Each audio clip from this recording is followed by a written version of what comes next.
Bismillahirrahmanirrahim. Alhamdulillah Rabbil Alameen Hasbanallahu wa ni'mal wakeel. The Lord is my light and my salvation. Whom shall I fear? Yea, though I walk through the valley of the shadow of death, I will fear no evil. For you art with me. Thy rod and thy staff, they comfort me. Thou preparest a table before me in the presence of my enemies. You anoint my head with oil. My cup overflows, and surely goodness and mercy shall follow me all the days of my life. And I will dwell in the house of the Lord forever and ever. Amen. Assalamu alaikum. Welcome to Johnny's Bite. It's Tuesday. Now, the whole country has been talking and talking and talking. And we've been asking questions, and the answers are not forthcoming. Not so long ago, the President of the Republic said, Ghanaians will have to have faith in him and that he will make us bounce back.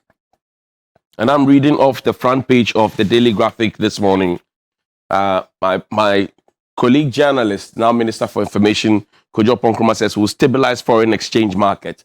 I know there will be a crunch meeting this morning, or if you like this week. It is okay to make statements. Have faith in me. I'll bounce back. Economy will come back. We'll stabilize exchange rate. Yada, yada, yada. Question is how? How are you going to do it? And when you ask the question of how, the answers don't come, but rather you are literally told to either shut up or you are called names or insults are put on you. But the president is asking us to be faithful, to have faith. Mr. President, you have to be faithful too.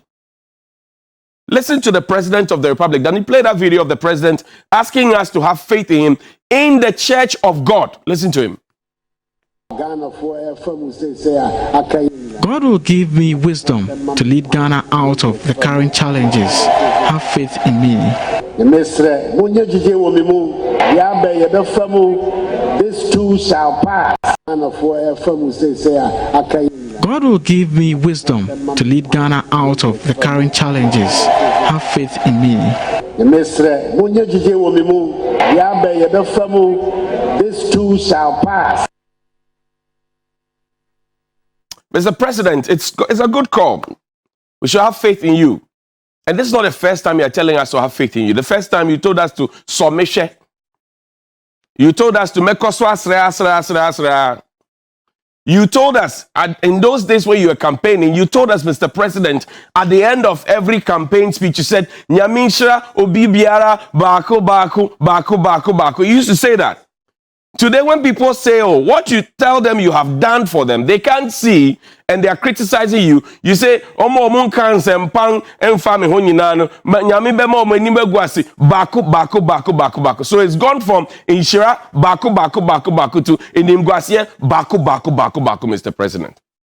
How do you expect people to be faithful to you when instead of blessing them, typically like the Americans do, God bless America, you, instead of telling us, Bako, you are saying that the people who are critical of you, and you found no other place to say that but your stronghold, the NPP, in the Ashanti region in Kwabre.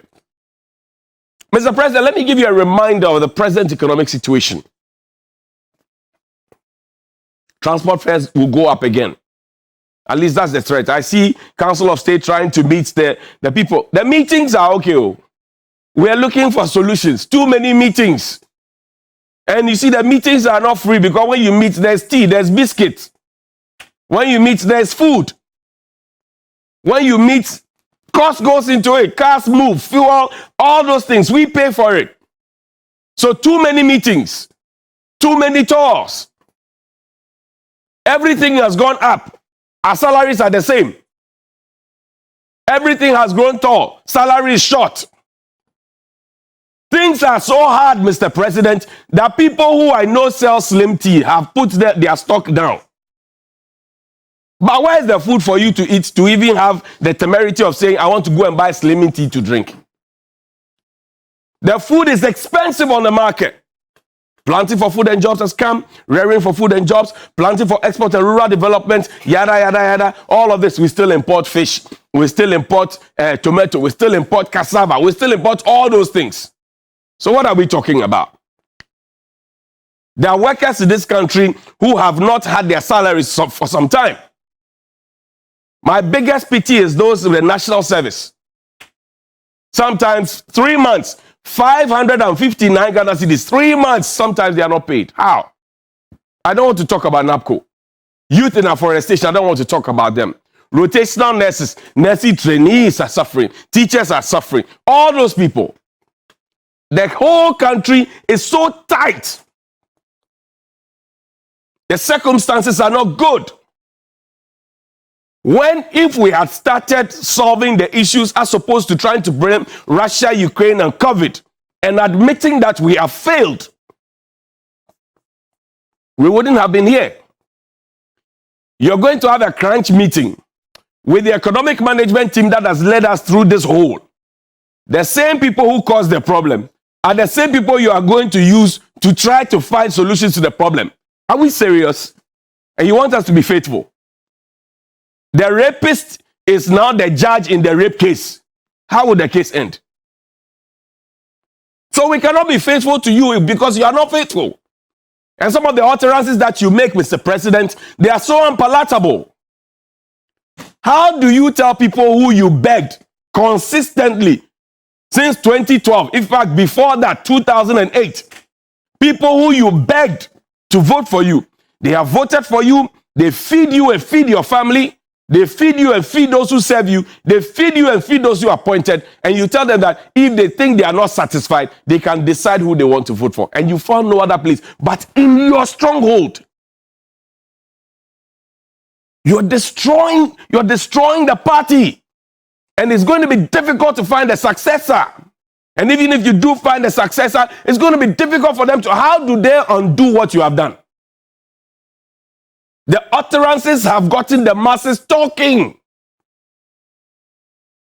Danny played a video of the president to Togbi Fiti, a chief, in his own right, talks to you and you tell him, oh, Danny, no, hold on to that video. Let's go to 2017, swearing in a video. I shall protect the public purse. Play that video for me. State coffers are not spoiled for the party that wins an election, but resources for the country's social and economic development. I shall protect the public purse by insisting on value for money in all transactions.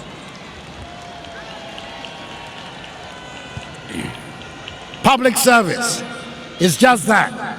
Service and not an avenue for making money. Money is to be made in the private sector, not the public. And measures will be put in place to ensure this. We must create wealth and restore happiness to our nation. We can only do this when we have an educated and skilled population that is capable of competing in the global economy. We must expand our horizons and embrace science and technology as critical tools for our development. We believe that the business of government is to govern. Mr. President, you saw how you were choking on your words because you didn't believe in the words you were telling us. Your first day in office, aside the plagiarized speech, you were telling us what you knew you couldn't keep. I've asked you a simple question, Mr. President. The 30% of the salary cuts that you see you have taken from the executive, where is the money? Where is it going? What is it being used for? Since May, June, July, August, September, October. Where is the money? That's a lot of money. What is it being used for? And did I hear you say that you will get value for money? What happened in the PDS deal? Did you get value for money? Sputnik V deal, did we get value for money? Serum deal, did we get value for money? There are too many scandals that have come up in this country. Not a single decision. You rather go and praise those people who have been involved. And you expect us to be faithful. How? People have spoken. You have ignored them. Yentobia attitude. Yentobia. And you see, that's where the painful thing is. Danny, play the video for me, Dr. Balmier's video. Play that video for me first. Notwithstanding this abysmal record, President John Mahama is actually asking Ghanaians where the economic crisis is. He is clearly out of touch. Mr. President, the economic crisis is everywhere. Care to look outside of Flagstaff House, of course. Teachers are suffering. Teacher trainees are suffering. Nurses are suffering. The nursing trainees are suffering. Patients are suffering. Students are suffering. Traders are suffering. Pensioners are suffering. Drivers are suffering. Contractors are suffering. Civil servants are suffering. And farmers are suffering. Fishermen are suffering. And industries are suffering. Artisans are suffering. And Kayaye are suffering. The disabled are suffering. And men are suffering. Women are suffering. And children are suffering. And Ghanaians are suffering.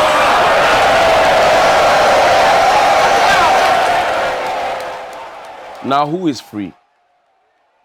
Who is not suffering in this country? Tell me. We are suffering. We are suffering. That's the impression you give us. We are suffering. We're suffering. We're suffering. The people believed in you and voted for you. And I say, I was at trade fair that particular day. We are suffering. We are suffering. We got the impression, we got the sense that, oh, this is the Ajenkwa. Mind you, we have had Ajenkwa budget. We have had Impunto budget. We have had a Sempa budget. We have had all the budgets. But our situation remains the same. We are suffering, Mr. President. Danny, pull out the picture. But you find it pleasurable to carry a chair in a V8. Do you know how much one liter of diesel is sold for? Evidence, no lie. 3 people, 3 strong human beings, carrying one chair into a fully fueled V8, air-conditioned. 1 liter of diesel, it be how much, Mr. President? I mean, you know they buy them, so you know they fill them. 1 liter. Then let's not talk about gallon. 1 liter of diesel, it be how much? Then now let's come to 1 gallon. And if you are leaving here to go to Nyamiransa, and the V8 and the chair have to follow you, is this how to protect the public purse?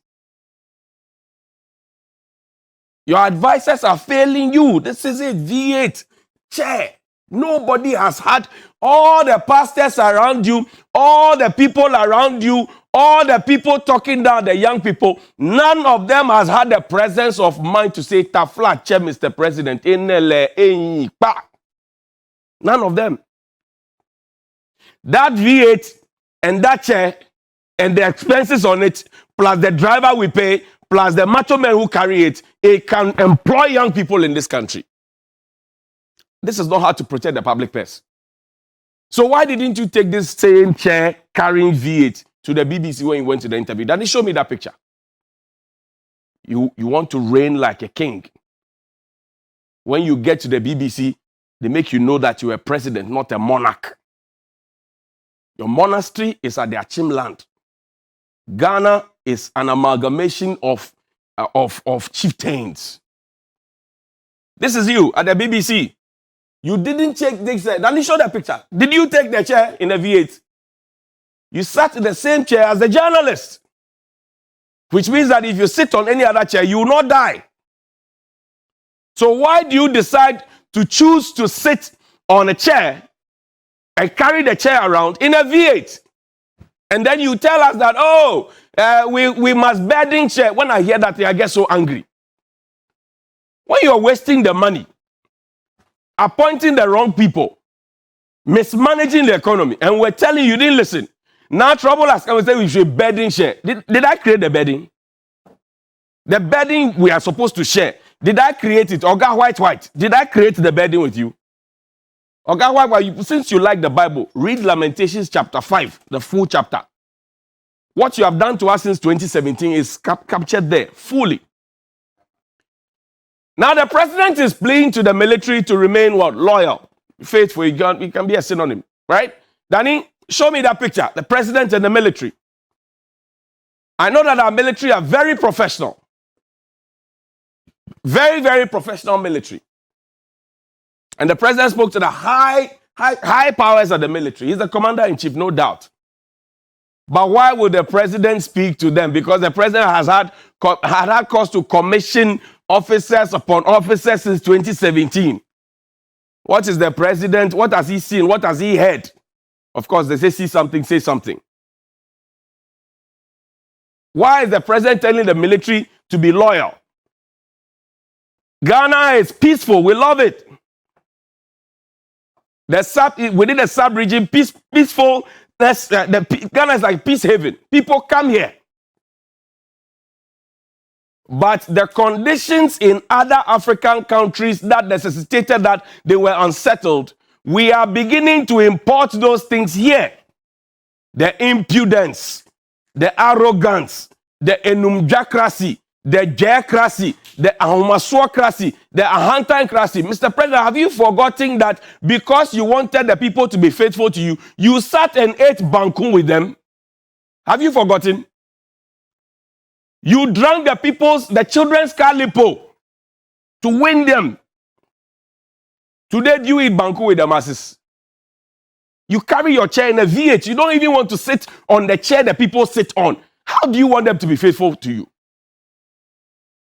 There have been calls for reforms in your government, reshuffle in your government. You have not listened to people. You say they are the most excellent. Meanwhile, you are the employee, we are the employers. We gave you the contract and you gave some on subcontract to some people. We are telling you that the people you have given the subcontract to, they are not performing. You say, oh, go where you there, they are performing. Literally, that's what you tell us. So when will you do your reshuffle? Because the meetings with the same set of people who led us here will not solve the problem. The person who creates the problem is not the same person who solved the problem. It's not funny at all. And your current posture, Mr. President, is like that Independence Day picture where you take. Danny, show me the Amor Fire picture. The president, that's Kobe Blaze picture, by the way.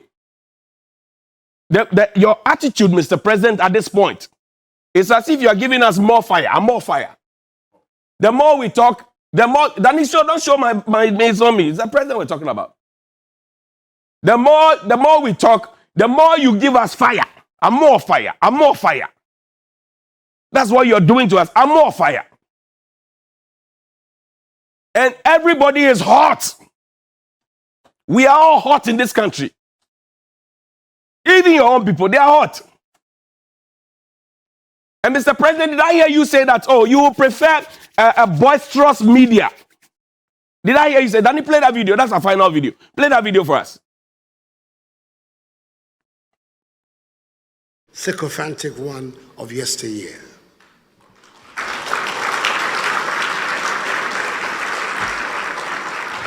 The Ghanaian media has, in fact, enriched the nation's governance by its curiosity, investigative skills, and persistence.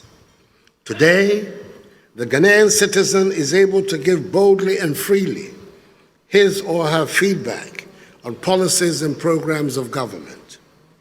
Civil society groups are able to interrogate fearlessly government actions and positions, compare them to global best practices, and offer views and critiques aimed at complementing the efforts of government.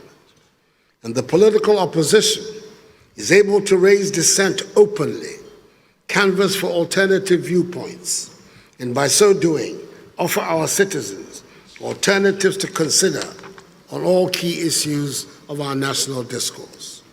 No wonder Ghana is, according to Reporters Without Borders, the #1 country in Africa in the Global Press Freedom Index. Mr. President, it was a Press Freedom Day, so you found it pleasurable to have told us these sweet words.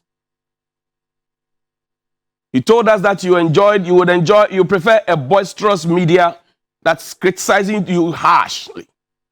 You said that. So why are journalists being picked up for speaking truth to power? Why? You led the biggest demonstration in this country.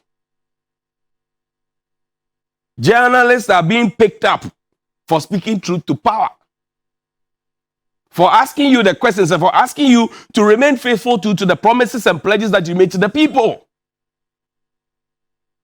It's because the children cannot speak. But if the children could speak, they will ask you where their bar of chocolate and where their mug of chocolate drink is. They will ask you because you promised them that every single day. Let's wrap up with this one. Mr. President, I did a poll on my page, on my Twitter handle, at Hughes_on-air. I asked the question the very day Mr. Kwesi Kwarteng was sacked in the UK. I said, should Finance Minister Ken Ofori-Atta be sacked like his UK counterpart Kwesi Kwarteng? # Johnny's Bite. I had 8,368 votes. That was the final result of a 24-hour poll. 92% of the people in the poll said yes. They were decided in their minds. 4% said no.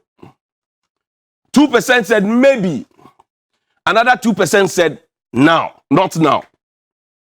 8,368 votes. They have been polls by respected institutions in this country that have only done polls of about 2,500. I've done 8,000 votes. 8,000 different votes. 92% of them say sack Ken Ofori-Atta. We know he's your cousin. We know his family. Everything else. But they say sack Ken Ofori-Atta. Because Nuchumo enana ejuma no husu. And it is not quoting Harvard, Yale, whatever it is. It is the Juma is Yema Menshe. What is the price of a dollar today? Even the Nigerian naira has more muscles than your CD. Abba. Mr. President, this more fire attitude you must stop. You must stop. If you want us to be faithful too. Good morning.